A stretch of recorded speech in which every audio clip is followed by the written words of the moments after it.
Well, it is time now for what is on Rob's radar. And in case you haven't noticed, we've had some pretty dense fog the past couple of mornings here in Southwest Florida. So I thought it might be fun just to pause for a moment and talk about fog formation. Now, to explain how this works, I need you to use your imagination and pretend that we are really, really small, a little bit bigger here than these big blades of grass. And the reason that we're down here near the grass is because fog formation has a lot to do with what the temperatures are doing here just above the surface of the grass, because that's where a big part of this whole story comes to play.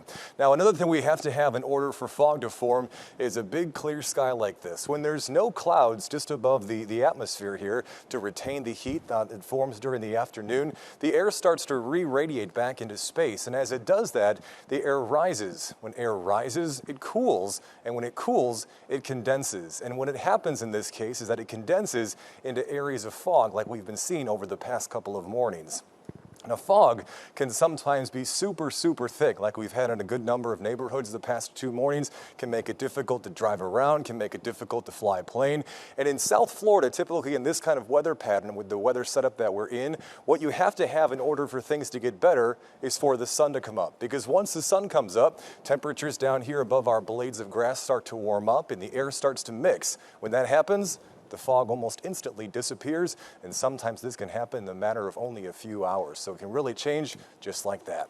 Now, the fog forecast, once again, will be an issue for us overnight tonight. And some of the reasons why here are what we're already seeing developing this afternoon. Right now, the air temperatures are at 82 degrees. As you'll notice outside, there is some humidity in the air. That's moisture that will be able to become fog later on tonight. And look at this, there really isn't much in the way of wind. So there's no air to push the air around, mix things up, which helps fog become more favorable, especially in a weather pattern like this. So for this evening, temperatures drop back into the low 70s by 8, but they kind of stall here once we get past 10, only dropping back into the upper 60s. So eventually overnight tonight, because of where the air temperature is, because of where the dew point is, because we don't have much in the way of wind, here's a look at your visibility forecast for tomorrow morning, and notice once again some relatively low visibilities for the first half of the day. I'll reference that clock there in the upper left-hand corner of the screen.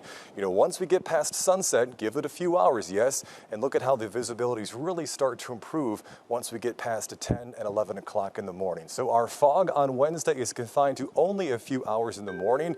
It'll be a very similar story on Thursday with fog only in the morning, and then the rest of the weather pattern is just on cruise control until the weekend. And the reason I say that is because on Sunday, there is another cold front moving our direction.